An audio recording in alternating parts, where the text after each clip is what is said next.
All right, so I've got top of the hour. I'll give it just a minute. We'll see if anyone else wants to join and get rolling. Big week to talk about. Are operating.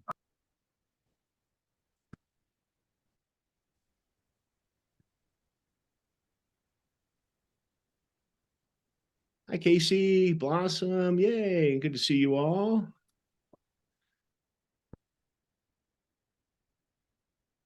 Hola, hola. Hi, hi.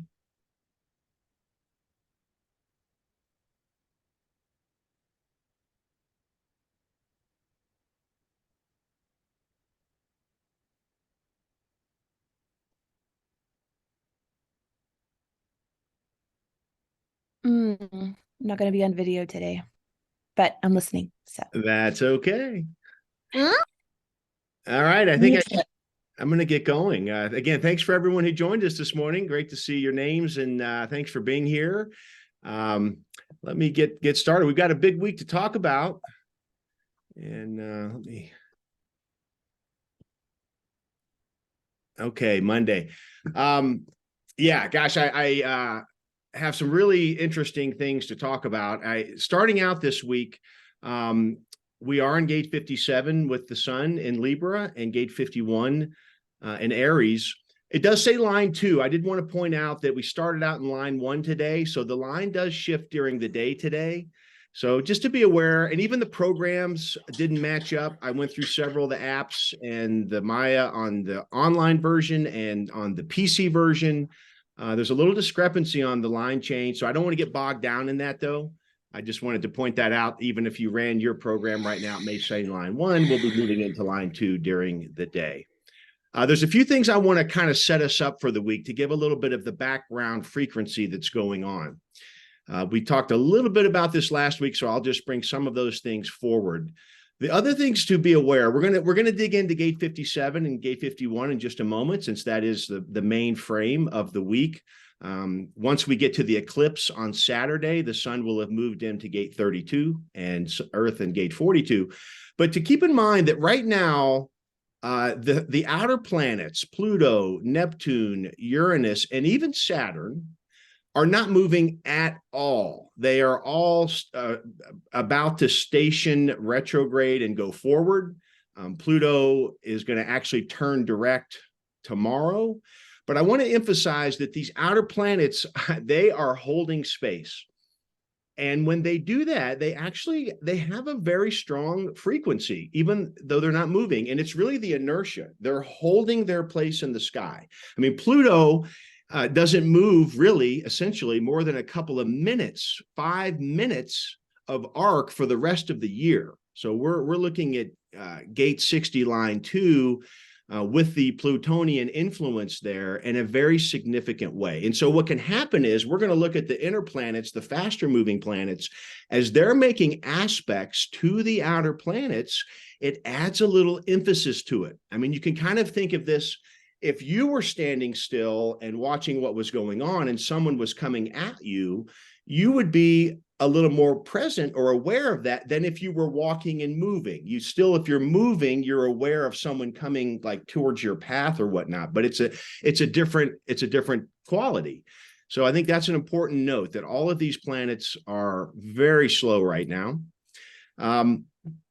That's going to come into play in a few points I'll make here in a moment. And let's take a look. I just want to dig in a little bit to gate 57 and gate 51. And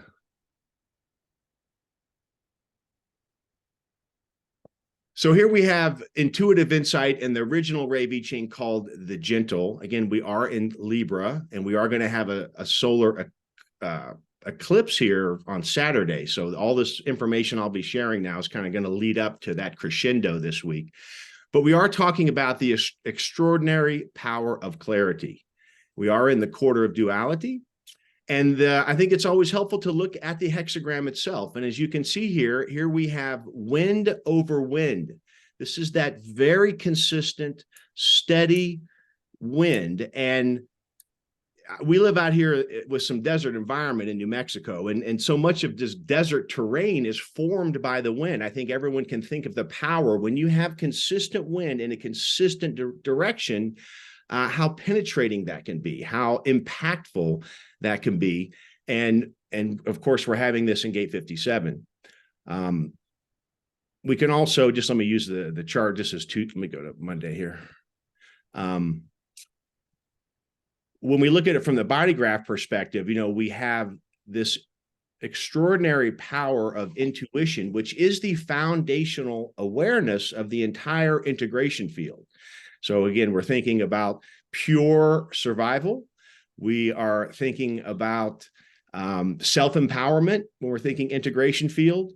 It's a very unique gate also just due to the fact that it can define 3 separate centers, right? So it can connect to Gate 34 through the channel of power, the design of an archetype. So thinking about the generator type itself, this is the archetype of power when we have the sacral life force energy connected to the splenic immediate intuition. Of course, we can also connect to Gate 10 through the perfected form, a design of survival. And then lastly, Gate 20. And this, of course, all of these separate channels would combine to create the integration field. So I think it's very, very easy for us to see just the significance and the importance of Gate 57.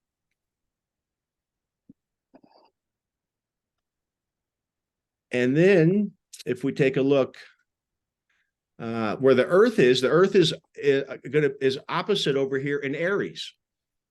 Gate 51, gate of shock in the channel of initiation, design of needing to be first.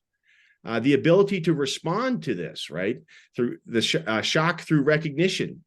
Again, looking at the hexagram, the opposite of 57, here we have thunder over thunder. And once again, I think the imagery here is so powerful. If you've ever been standing somewhere and lightning struck very close to you and you got to feel the shocking power of that thunder, you can feel it to the core, right? I've been on many hikes out here in our mountains where I've been caught in these thunderstorms, and it just gives you chills. It's almost like the hairs stand up on your neck, and that reverberation of thunder is so powerful. And certainly we feel this in Gate 50, in Gate 51, right? Just how powerful this shocking energy of the ego can be. And we are in this polarity here. And so this will be, again, extremely significant as we get closer to the eclipse and talk about how we may see that play out.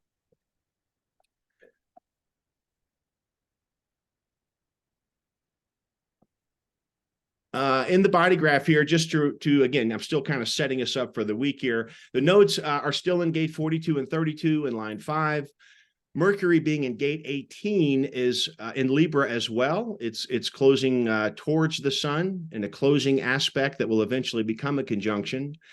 Venus being in Gate 59 is in the latter stages of Virgo.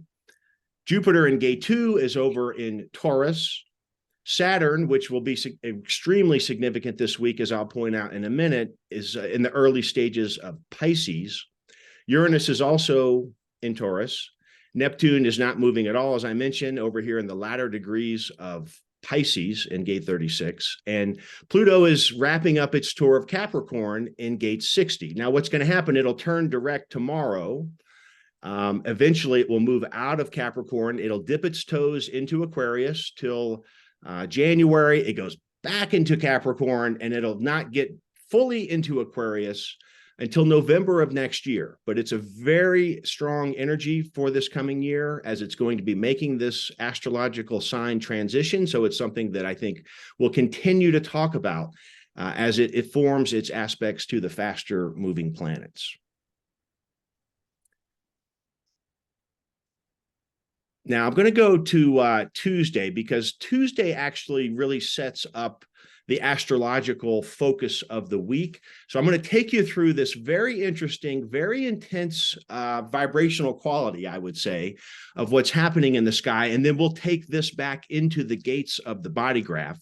And you can use this for your own introspection and reflection. I view all transits, whether we call them hard aspects, soft aspects, they are simply the neutrino ocean we are living in. offering us the opportunity to become aware. How does this apply to us and so forth? So this is certainly not predictive astrology. I don't get into that game. I use astrology to support my awareness within my own self and my own body graph. And so I feel like you'll hear my language say that. But I'm going to emphasize this chart for a moment, because here's kind of the dynamic of the week that, again, is like the precursor to the climax of the eclipse. And I'm going to draw out these aspects right here that I think are really shaping what we're going through this week. The first one, okay, so we can see here the pileup we've got going in Libra right now, and all of this is in the sign opposite where the Earth is in Aries, and which is also where Chiron is. So this, let me just draw this out, and then I'll describe what I feel like is going on here. So if we take the Sun, you can see this is in what we call a semi-square to Venus. So a semi-square is half of a 90-degree angle square. They're very potent. Just because it's a semi-square and not a regular square, I don't think takes away any vibrational quality of it. These are very powerful, and they kind of have the same connotation when we talk square, semi-square, and sesqui-square, which I will in a second. That's a square and a half. So that's going to be 90 degrees plus 45 degrees. So it's called a sesqui-square. All three of those, the semi, the exact square, and the sesqui-square, all bring this very dynamic quality. It indicates a need for awareness, certainly. And beyond that, it may require some degree of change or growth or development. Again, 90-degree angle, it's like two cars coming together to an intersection. Something's got to give or something's going to crash. So just to think of the squares in a very dynamic opportunity for awareness and possible change. So the same could be applied to this semi-square between the Sun and Venus. Now, Venus is very important, not only in this particular aspect, but it's going to come into play with the eclipse as well. So just want to keep that in the back of your mind. But let me run through what's going on here. So now that Venus, this red line that I'm highlighting here, is in the sesqui-square to Chiron. So again, square and a half, Venus to Chiron. And then it's a little bit lighter, but it's right in here. It's still closing and getting closer. But that Chiron is in a semi-square to Saturn at 1 degree of Pisces. Which is gate 55, line 1, okay, gate of the spirit in line 1, which is the line of cooperation. And I'll come back to that as well, just setting the stage here. And this other, you can see here, a little bit lighter, but still very tight in terms of the orb, which when I say that, for anyone that's not familiar with these astrology terms, orb is the amount of degrees of an aspect, right? So this is moving into another sesqui-square. So you can see how we actually have a rectangle here. It's got two semi-squares on the left and the right, and two sesqui-squares on the top and the bottom. And then very highlighted between that is going to be here, we have the Sun in gate 57, which is 17 degrees Pisces, in opposition to the Earth, which is conjunct Chiron at 17 degrees Aries. And then back again, here we have Venus in opposition to Saturn. Now, this is a very, again, sort of complicated matrix of astrological aspects that this week have all come together, and they're building on Tuesday.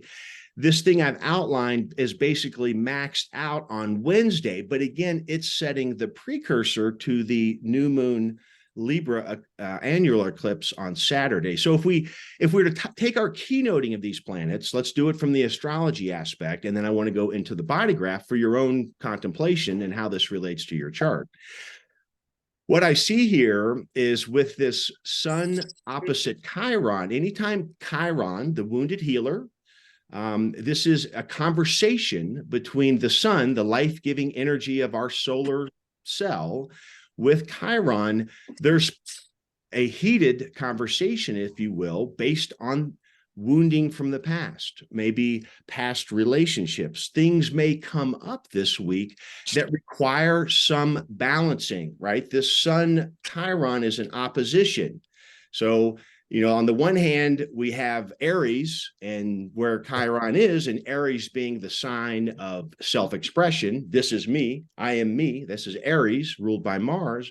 Opposite of that, we have the sun in Libra, which is about who I am in relation to you or to the other. So this polarity of self-expression and duality. And there's this tension between that. How does this, if it is a wound or a past hurt or conflict from the past, what's happening with that conversation now? Is there a need for more introspection? Is there a need for forgiveness of the other person or possibly me or whatever that conversation is? It's being brought into focus this week from this opposition. We can see that from the sun in semi-square down to Venus, it indicates that it is having something to do with relationships again, because not only is the sun and moon going to be in Libra for the eclipse, but Venus is very important this week as a result of that eclipse. And I'll get to more on that in a minute, but just to highlight that somehow this friction, if you will, from Venus in the semi-square to the sun is adding its point of view to this element of healing. Somebody's on. Madre, I went to the line with Madre. Can't see who that is. Somebody has their mic on. If you could all check your mics. I can't. You should be able to click the mute all button. If you just go to it says mute, it'll mute everybody else. Thank you. I'm trying to think of what else. I can't. My cursor's not letting me see. I'm in the presentation mode. Oh, I see. Yeah, there's next to the mute button, there's this little caret if you do see it, or yeah. Oh, there we go. We're good now. Okay, we got it. Okay. Oh, we were for a moment. Okay, there we go. Okay, so that we tied Venus into this conversation. And again, Venus is in the sesqui-square here to that Chiron. And then to me, this is where the conversation we're going to move up and tie in the Saturn, which again is in what we would call stressful aspects. But I really feel like this is the point of this whole configuration where we can find somewhere to go, because Saturn in Pisces is bringing the structure of Saturn. It's bringing the boundaries into a sign of Pisces, which doesn't have any boundaries, right? Pisces is Neptunian.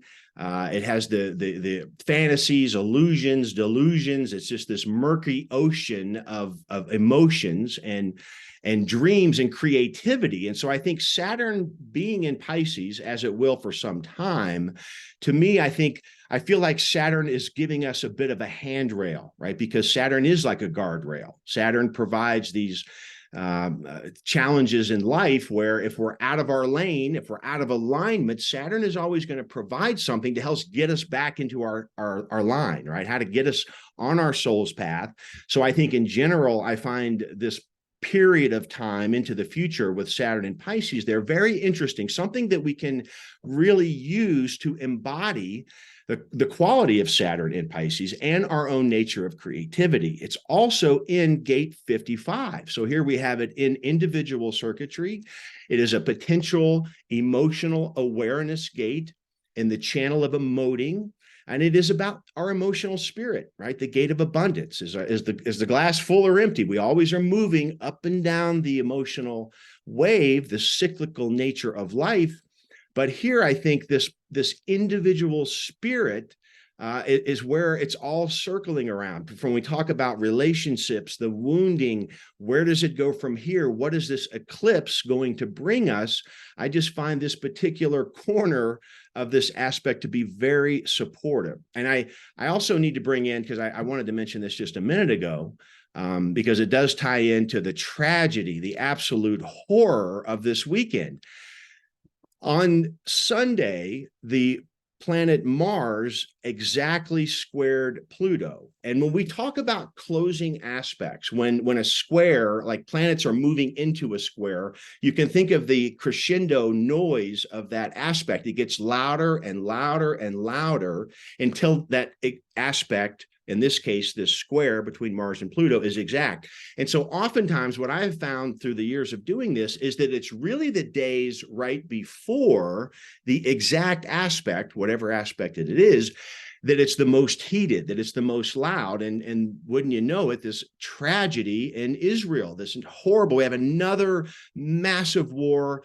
I won't spend too much time on this, but I just want to know, for any of you all that are personally connected to this, it is just so hurtful, the amount of suffering. And I would bet if we did a historical analysis of Pluto-Mars squares, many wars have been started under this aspect. Here we have the god of war in its most dynamic argument, conflict with the planet of truth and power, death, rebirth, possible transformation. But this was an incredibly power aspect that was bound to bring something, and how sad it is to see the amount of suffering and the years to come of what this strategy is going to cause. But to bring it back to this chart, just in general, however this may apply to our lives, to say that whether or not this hits any points in your chart, this is a significant background energy for the week. So what we're looking at here between the semi, the sesqui, and the exact squares in this chart, this is a very dynamic week. As we begin to do this each week together, you'll see how these patterns work, right? So when we have a lot of square energy, that's going to happen for a period of time, but then it moves into the trine, right? So we kind of get this rise and fall of conflict stability. And this is emphasized now because we have these pileups in Libra, right? So in succession, Mars is in the square to Pluto, then the sun will move into the square, then Mercury will move in. So we can really start to see these messages of the vibrational quality by watching the patterns that are formed by these formations. But just to say that, yes, this week, I feel it's a very tense week in terms of the vibrational quality, but that I think is supportive when we have this awareness, right? We have our strategy, we have our personal authority. If you are a Libra sun sign, as I am, this is definitely something to note. Now, we could also translate this into your chart and see how this impacts your chart based on your configuration. But for Libras, it's a big week because this eclipse is in our sign. So without giving too much away on that, let me just wrap up today, and then we'll move through the rest of the days as we move towards this eclipse. Also of note would be that the Uranus being, Jupiter. Let me just get rid of these drawings, and I'm going to back up to the body graph here. And so as I mentioned, Saturn in gate 51, to me, that's extremely important for us. However you're doing your embodiment work, if you're doing something similar to this daily, I think right now, having any daily creative practices could be super supportive to the potential awareness and opportunities that this current vibration could give us. Not only Saturn here in an individual gate, but I think it's important to highlight Jupiter, okay, the gate of inner truth, the most yin receptive gate in the G center, right? Because Saturn are in these points, to me, this is the relief point. This is where I'm saying that this individuality, our deep, deep inner self, the mutative and creative power that we have to self-express as individuated humans, to me, there's support here. So I think any creative work that any of us are doing, whether it's writing, drawing, hiking in the nature, connecting with our Mother Earth, these are all super supportive when we're dealing with these challenging situations. I mean, nothing ever supersedes following your strategy and your authority. But as we do that, I just feel like grounding ourselves into our creative spirit right now is really going to be not only a lifeline, but a huge support as we move through the eclipse season, because they often bring changes. So I really wanted to emphasize those gates. And of course, we have also Uranus in an individual gate, in the gate of assimilation, in the channel of structuring, a design of individuality. In the midst of this turmoil, in the midst of these world crises, with this Neptune in the gate of crises, and we have this, European world war in Ukraine, and now we have the Israel tragedy.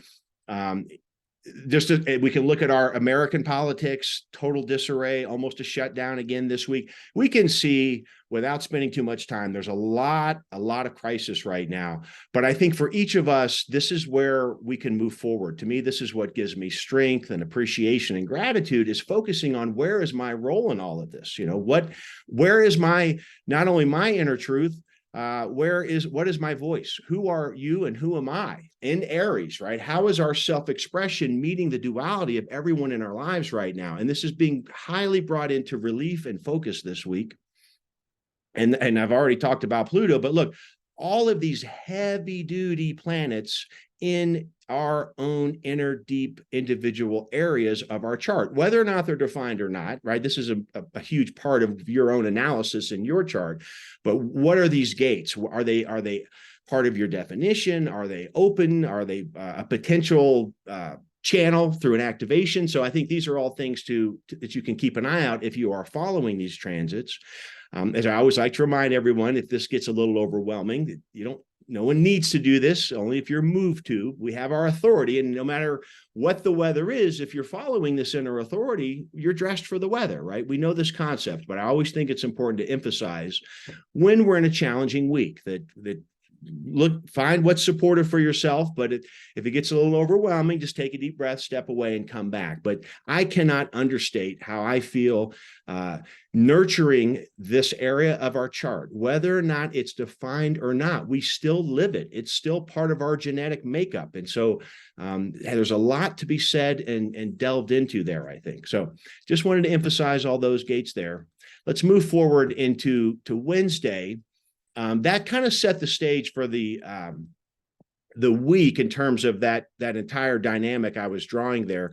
Once we move into Wednesday, we're going to get a little bit of support here, because even though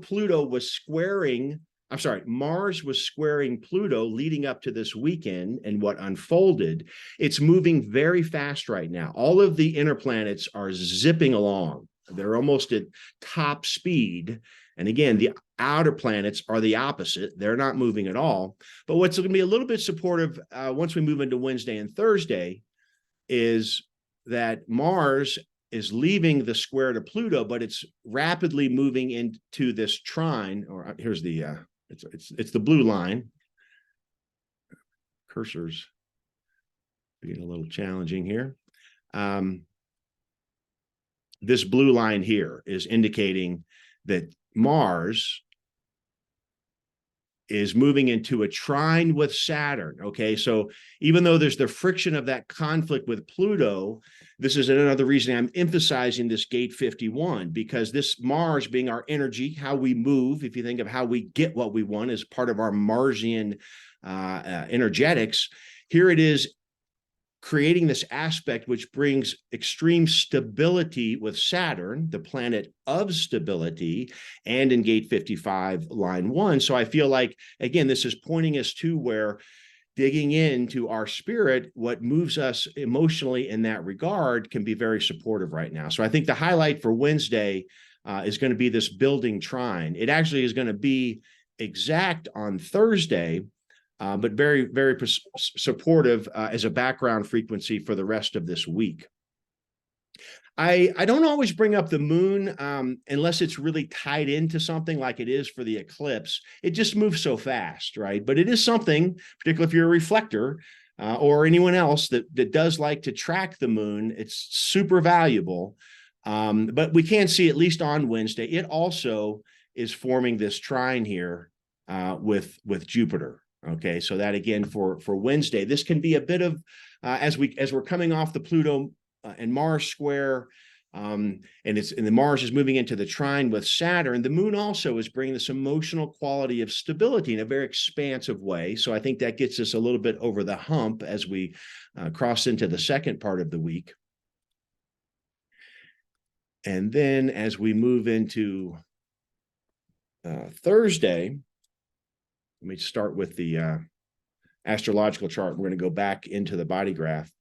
We can see the moon in an opposition to Neptune. I think this can be very helpful as well with the creativity. There are the emotional qualities of the moon, and it's in conversation with Neptune and its home sign of Pisces.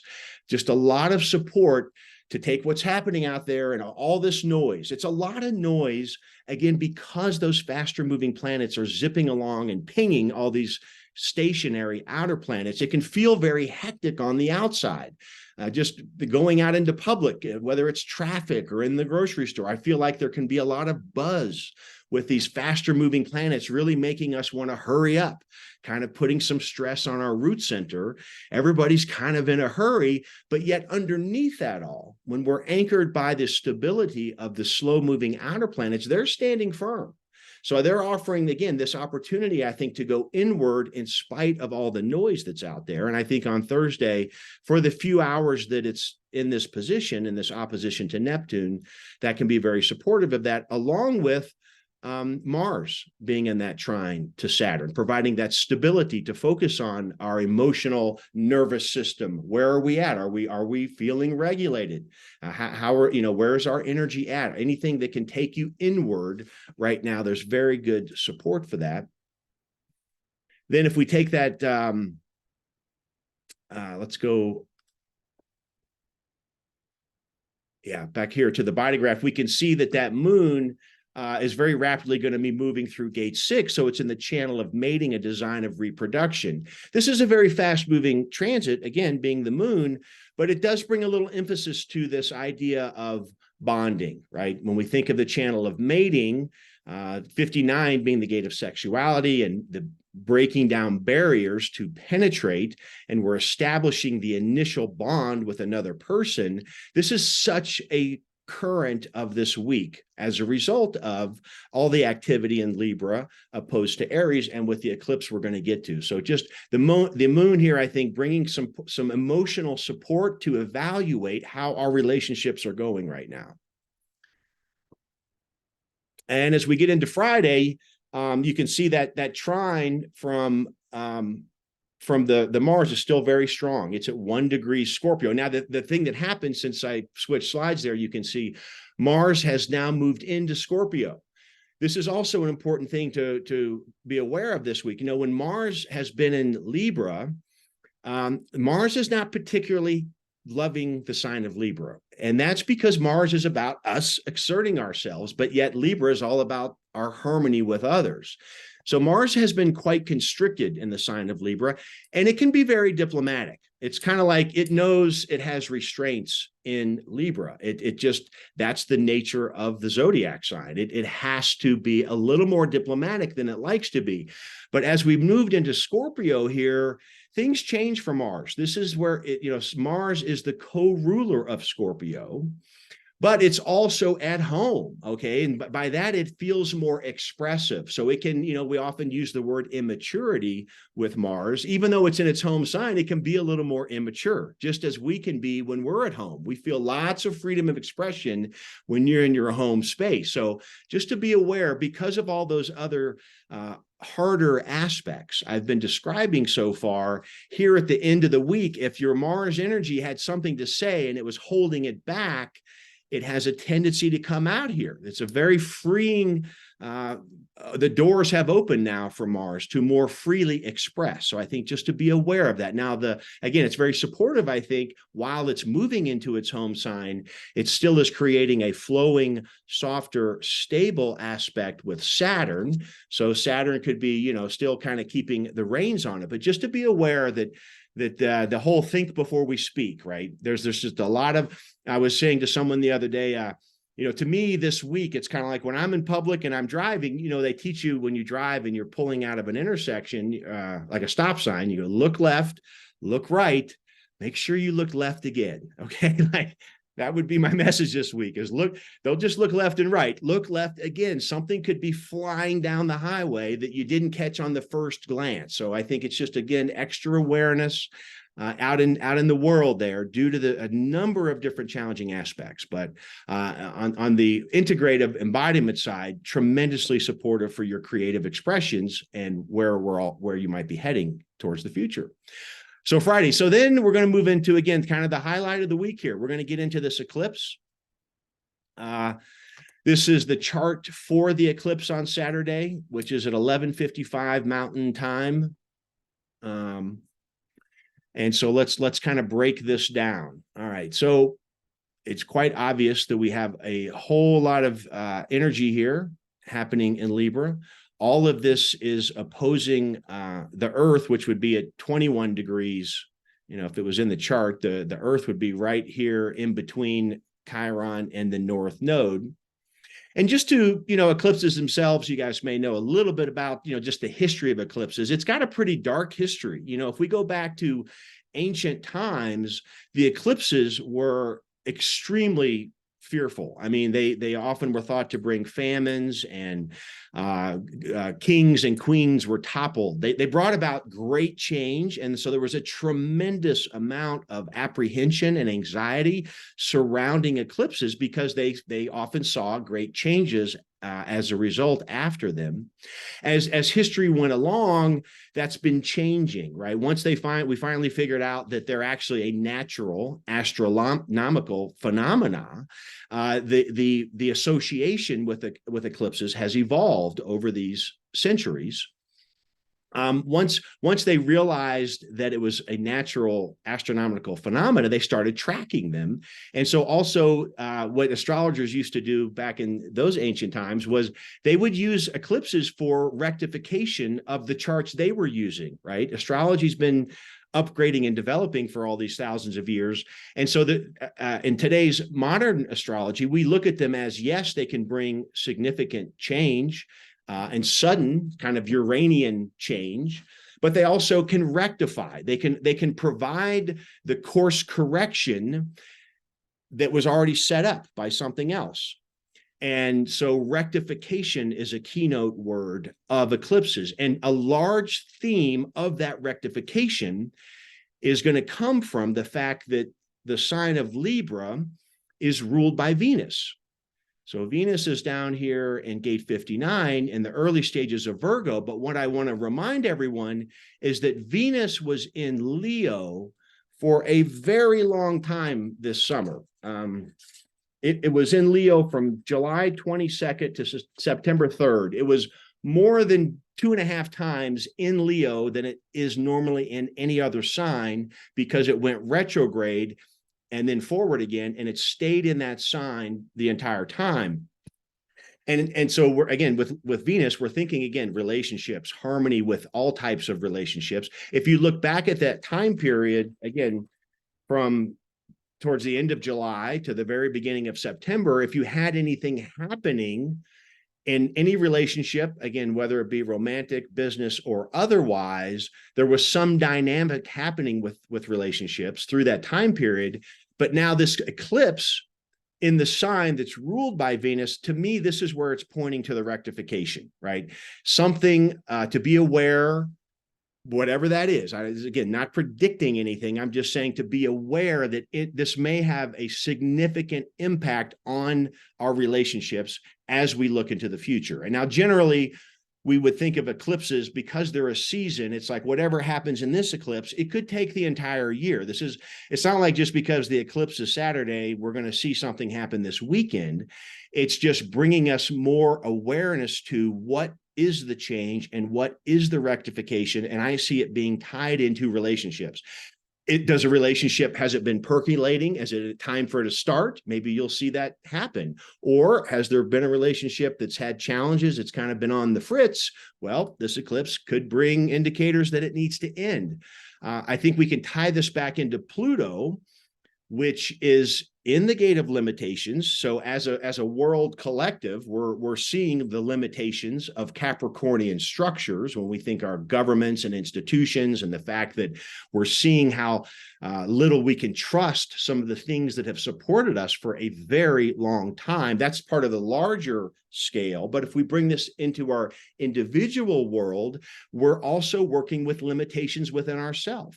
And that limitation is tied into a relationship, because in a relationship, we not only are looking for our own inner truth and expression, but it has to be balanced in harmony with the other person. And so we're getting this strong Libra and Aries dynamic. There's limitations right now that this eclipse is going to highlight.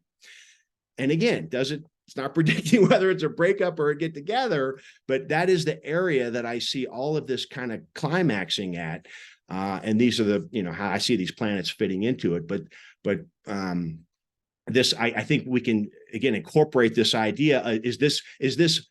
Are these relationships, whichever one you might be thinking about, is it helping us work through individual limitations, and gate 23, our own assimilation of our individual voice, and gate 2 with Jupiter, our own truth about where this is leading us. You can also see that this is very close to the nodal axis as well.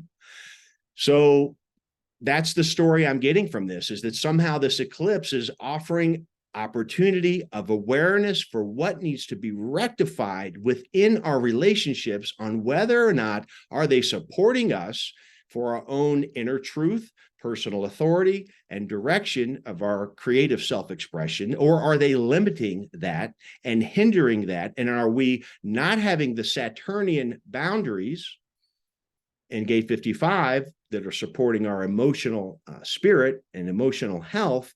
Are they supporting us in those limitations and helping us become more of ourselves, or are they taking away? Have we lost our boundary? Have we lost our way by leaning too far in this opposition with Libra and given too much to the other person? So I feel this strong sense of boundaries being highlighted as we move into the eclipse. And there's one other aspect here that's providing a little bit of a challenge to the eclipse, is going to be Uranus. Uranus down here at gate 22 is this line you can see right here. That's called a quincunx to the moon sun, the new moon conjunction at the eclipse. A quincunx, which is one of the major aspects of the eclipse with Uranus. Quincunxes are like static. They create a vibrational quality where it's like an irritation. I often think of like a bug bite that you just keep scratching. It's like there's nothing you can do about it. Eventually it's going to go away. We know that. But with this quincunx, it's adding the fuzziness to the resolution of whatever's being presented in this eclipse. And so that's why I encourage us to remember that it's not like something has to happen this weekend. I am going to be aware, right? All of this is directing us to greater awareness of the vibrational quality of this period of time.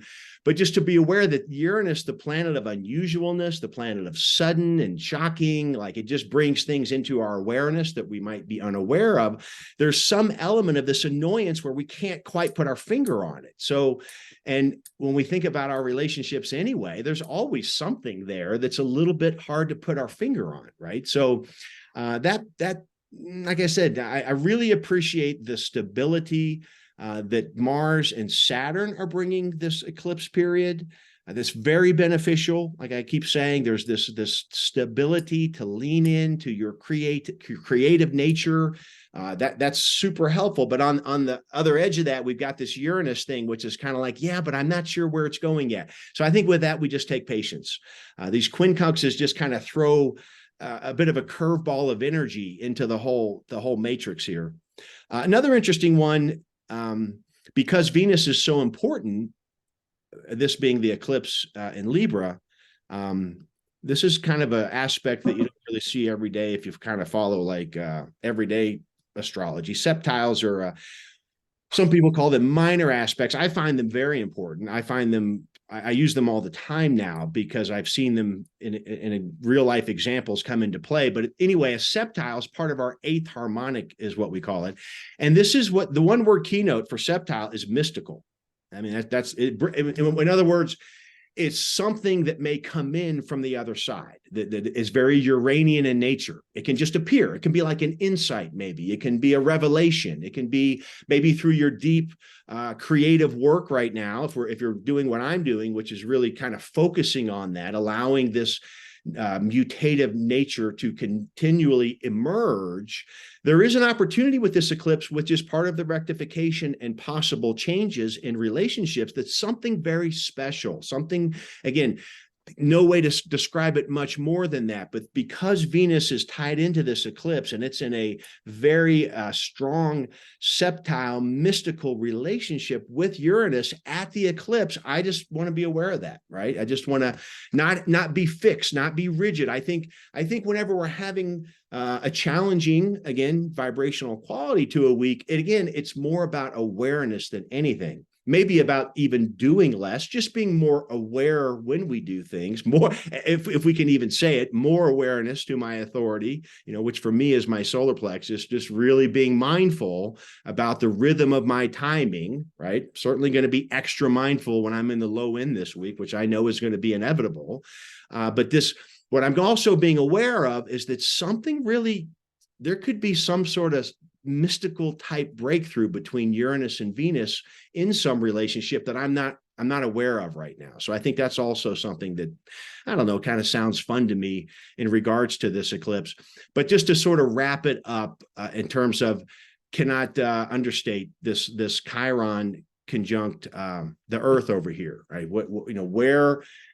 Where do I need to be more aware of where I haven't done all of the healing? It's a lifelong process, right? I mean, through the human design system and aligning with our natural energetics and our inner authority and having that tight relationship with our personal authority. If you don't have inner authority, healing is a lifelong process. And I too have gone through very cathartic periods where I felt like, wow, I finally got over that. Feels great. And it does feel great. But I still recognize that there can still be remnants, particularly if we're talking about healing from early childhood conditioning, if we're talking about healing from very long, deep, meaningful relationships. We may feel those things that come up again, right? Something stirs the pot this week where that may happen.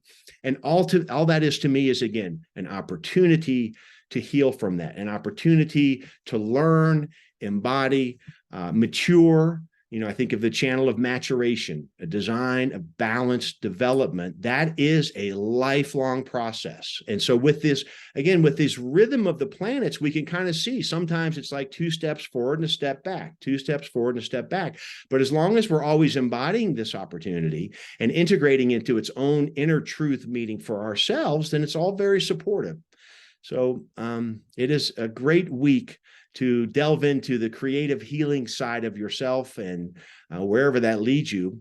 And I hope, I don't know, some of you will be able to see this eclipse very well, depends on where you're located. One of the things about the eclipse as well, it is called an annular eclipse.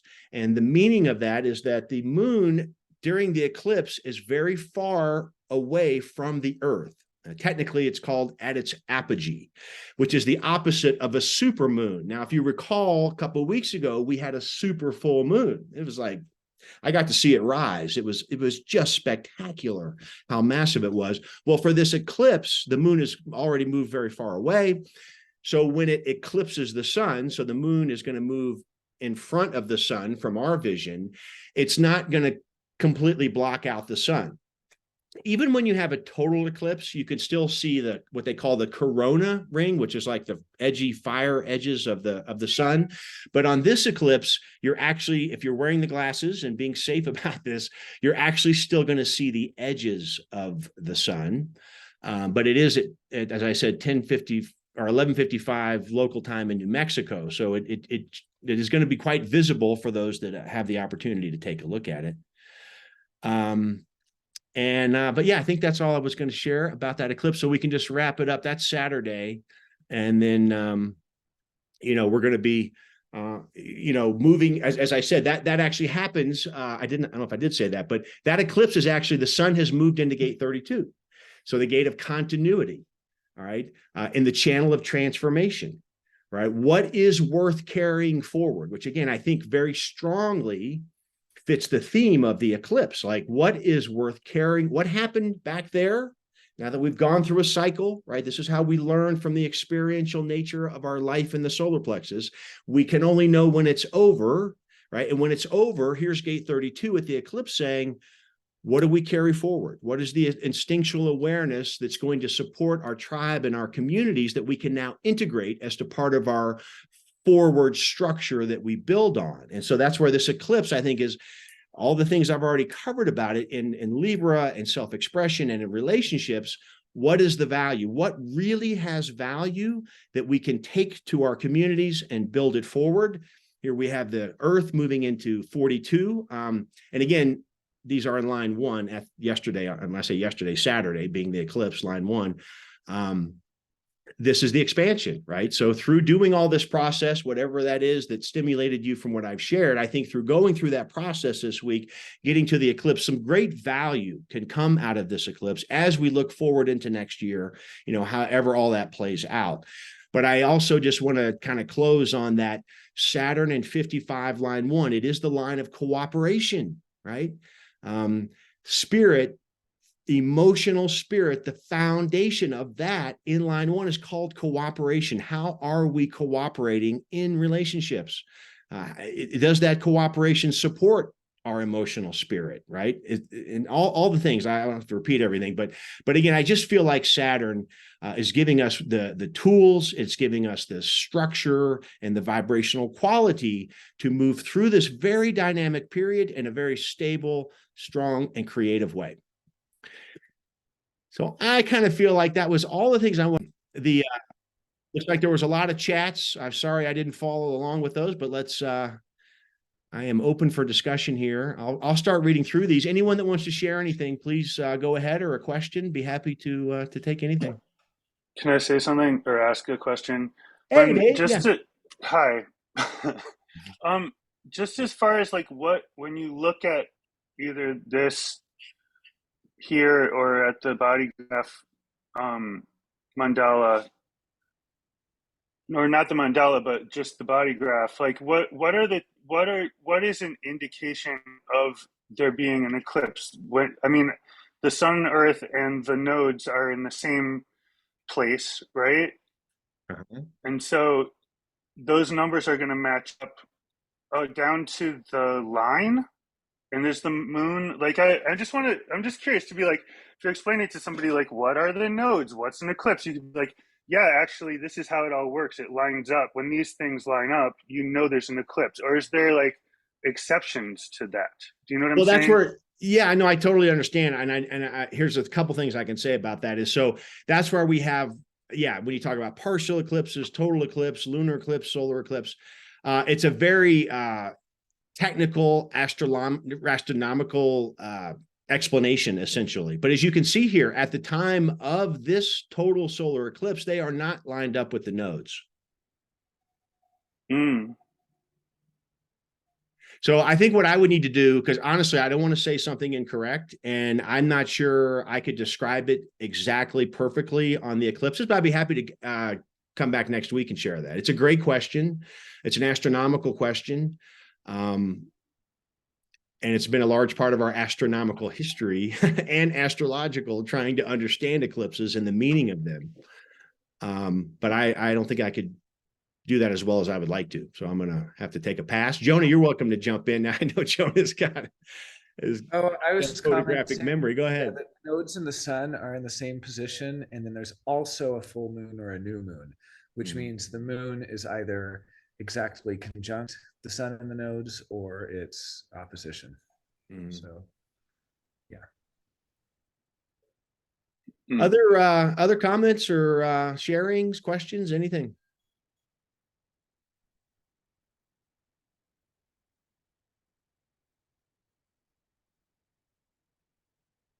I thought it was really interesting about those exact oppositions and then making the sesqui squares and semi-squares. I mean, that's a pretty precise one. And then so I thought, interesting, we have that moon opposition Neptune with Neptune in 36, obviously 36.4.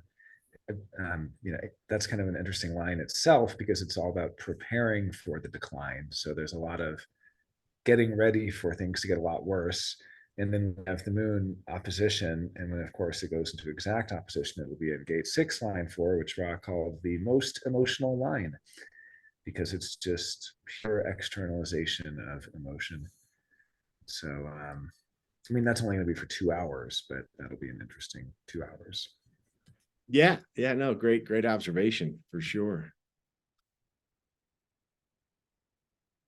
I thought it was really interesting, the Mars square Pluto. I didn't realize that so many wars have been started with Mars square Pluto. Well, I have not done the research, just to be technically clear here. I'm just saying if I saying did it the could be. research, I have a feeling Okay. see that is one of the most potent aspects with two of the most energetic, powerful planets. Yeah, I was Yeah. just looking at the natal chart as well as body graph of General Patton, who of course fought in World War II and died shortly thereafter. And Patton was interesting. He had a Mars square Pluto natally, and he was known for his profanity-laden speeches and his, aggressive stance and so on, but was also quite the general. So yeah, Mars square Pluto can certainly express itself in combat and in combat situations. Yeah, and I have that in my natal chart. When I was in the military, so it sort of fits. could be a little too much Mars sometimes. You can also, what's interesting, if any of these planets are stimulate you in extra ways, I mean, you can track, Mars takes just under 2 years to go around the sun, and you could look at, well, how has it been in relation to Pluto? So if we talk about the Pluto-Mars square, we're in what's called a closing square, right? So it goes through, if they're conjunct, which is when they're together in the sky, the first hard aspect is going to be an opening square at that first 90 degrees in the wheel. Then it'll move through a trine, but then it'll go to an opposition, the 180, and then it'll move finally to the third quarter, which is the closing square. So it can possibly portend that there's some sort of end to this 2-year cycle. I mean, I certainly don't feel that way when I think of the events over the weekend with Israel. This has been centuries now, but you can do that, So wherever we're feeling some need for support, we can go back and we can look at Mercury. If you're dealing with communication issues right now, or conversations that have certain dynamics, Mercury goes around the sun every 88 days. So if you track those aspects for the past 88 days, you can find these patterns that I find very supportive for awareness and introspection. So that's just another element to how we can go back and pan out from what we're seeing in a particular day. We can move back to the overall revolution of that planet in relation to what the other planet is that it's talking to. There was a guy on the Catalyst group, and his name's Brian L. True something. Anyway, he said something about when we moved into the cross 57, the current cross that we're in, and how 57 and 51 were basically the initiators of that. So it's probably an added aspect, I would say, with the Mars square Pluto. And I like your analysis a little. Feels a little cleaner, but it was an interesting aspect to look at. Something about the cross of penetration, and he was saying how the penetration of the defenses occurred during that and so on, and that's kind of a loose reading of what penetration could mean, but I see what he's talking about. Yeah, the cross of course has 51 in it, which was the 88 degrees. So basically he was saying that even though and I guess that's the opposition now. So because of that 51, he was saying how that's where our Earth is right now, and it's just very shocking time. Like, we have shock in the transits, and so the trigrams for that's actually thunder over thunder. So shock is one of those double. There are 8 hexagrams that are just the same trigram repeated, and it's one of those. And so it's as is 57. And so being being thunder over thunder, it's kind of like the shocking, you know, the shocking thunder. I mean, even the symbol of that trigram is a thunderbolt.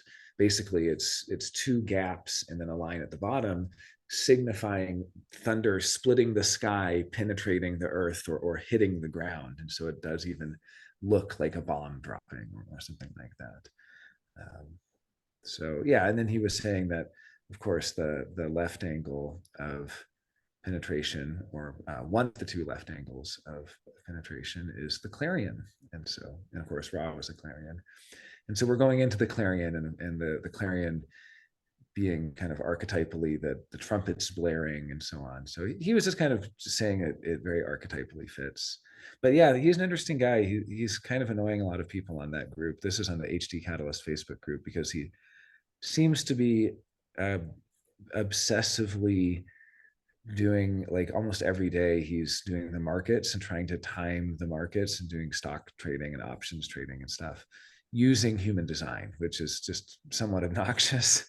But he's posting all of his updates. And I like to remind people the plural of anecdote is not data, because it seems pretty anecdotal. I mean, I don't think anyone has really figured out how to make millions on the markets using human design, but he's kind of posting his daily updates on that. So interesting guy for sure. But yeah, he was looking more just at the cross of penetration and the timing of it all. Christine said, do you get that thunder over thunder vibe from my clarion? Well, I don't know how to answer that, but I mean, it's anyone who has gate 51 archetypally is expressing shock, right? And they're going to get a lot of shocks. They're going to give a lot of shocks. So, I mean, 30% of the people in the world have gate 51 activated. So we're talking about billions of people. So it's hard to generalize how that's going to come out. Obviously, we have a wonderful example of shock in Ra himself, who was a 51-5. That was his personality son. So, yeah, and if you want to pick back up, Richard, I see a comment from, oh yeah, that's right, Christine, I remember. Oh, right. Yeah. I see Casey. Yeah, his latest book is on fear. I mean, when I thinking about the fear, I mean, we can think of gate 57 as the fear of tomorrow, right? This is the existential fear of what's going to happen tomorrow, which is very natural for all of us. But where does the security comes from? The now, right? This is built to be in the now. Is there something to be afraid of right this minute? No. Okay, we're good. We're good. Yeah, Brandy's got gate 51 twice. Could be a little stimulation going on there this week, to say the least.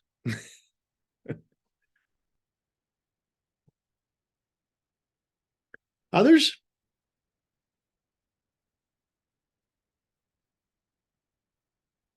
'56 Jupiter anti-shock. Not quite sure what you mean there, Casey. If you read the line, it's like it's the opposite. It doesn't want to actually be shocking. Oh, I see. Right. The power of the ego to meet challenges alone, and in the detriment to egoism to meet challenges alone that may provoke and empower the challengers. Line of separation.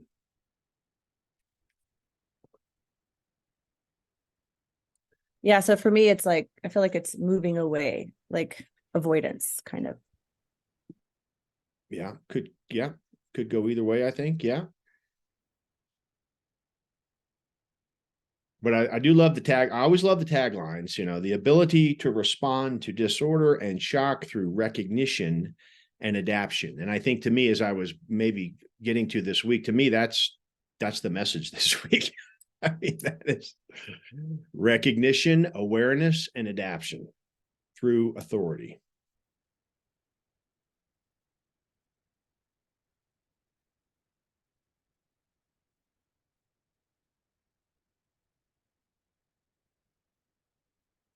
Christine saying, I assume the shock, it's all I'm not assume the line 5 is how others perceive shock, because you have the 51-5. Is that what it is, Christine?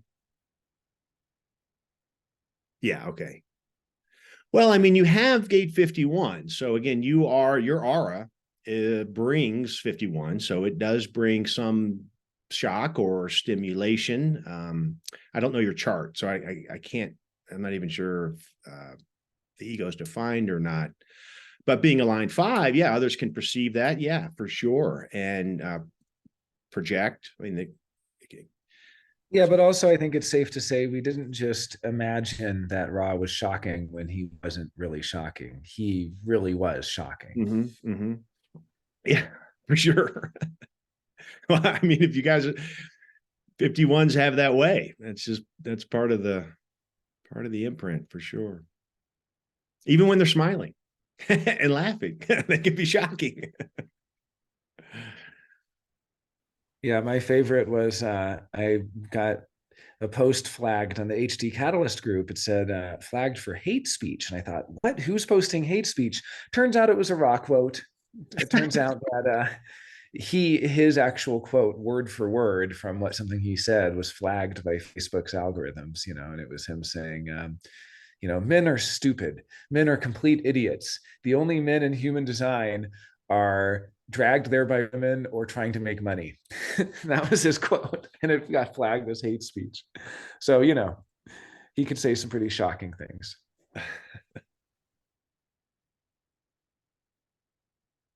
Is anybody going to be able to watch the eclipses? I haven't checked yet if, what our visibility here is where I'm at. Did you check on that, Jonah? Is it going to be pretty? Yeah, Embudo is not visible. Santa Fe is. It's right on the edge, so it's better. I know you're going to be up there. You said you have your friend coming and so on. So maybe you guys can come down that morning to get in the range because Embudo is just right out of the range. Santa Fe is kind of on the north edge of it, so. Yeah, the center of it is Albuquerque actually, and also Chaco Canyon. So I'm trying to get out to Chaco. Oh, that'd be a great place to do that. Ooh, Yeah, that would be awesome. Have you been out there yet? No. The closest I got was when we drove by on the way up to Salt Lake. So, and I've driven by once before as well. But yeah, I really want to actually see it there because it's an ancient sacred site and it's actually kind of the mecca of indigenous American culture. And as such an incredible sacred site, it just seems too perfect that it's right at the exact center of the eclipse line. Yeah. Ooh, that is awesome. Yeah, I've been there a few times. It's spectacular. It's very very interesting. I'm going to see it in Kerrville. It's where I was born. And my grandmother lives in this neighborhood that's like the highest neighborhood in Kerrville, and she lives at the highest part of this neighborhood. And she owns the whole like cul-de-sac there with no other houses but her 2 houses that she owns there. So it's like 3 empty lots. So I've invited some friends to come watch it just during the day because it's going to be like boom, like right there. NASA's like claimed it as the viewing spot. So it's going to be pretty busy for Kerrville. Kerrville is not prepared. I don't think Kerrville knows what's happening really. But yeah, we're gonna get there. I'm taking my kids Friday and then staying the night and gonna watch it Saturday. Oh, that sounds awesome. I've been through Kerrville. That's not far from Fredericksburg, as I recall. Yeah. Right around the corner. Yeah, that's a fun spot. Very cool. Oh, you said your family lives right by. Cool, Pocket. And then Dave, and I invited some other friends too. If you want to come to Kerrville and watch it, you can. Like, Thank you. Yeah, that sounds interesting, fun.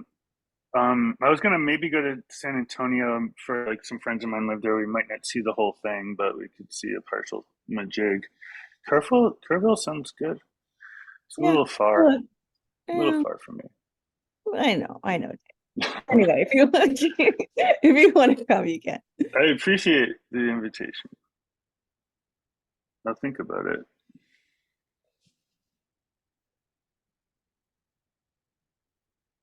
All right. Well, I'm getting back to these kids. They're out of school, so love you guys. See ya. Thanks for joining us, Casey. Have a great day. Have fun with the Bye. anything else, guys? Jonah, what do you guys feel like? No, I'm more prepared for the week now that I've seen what's coming. Cool, cool. All right, then. Well, I can close it down, I guess, and we'll get this. We'll put a tag somewhere. Anyone didn't catch it today, they can watch it the rest of the week. And again, thank you all for being here. Really appreciate your presence, appreciate your sharing, and I appreciate feedback, guys. This report is the second time we've done it here, and it'll continue to evolve. But I really do appreciate feedback on other things we'd like to hear about. So. Everybody have a wonderful week, and I'll probably see you on Discord throughout the week, but have a great eclipse. Bye for now. Thank you. Thanks, Richard. Bye-bye.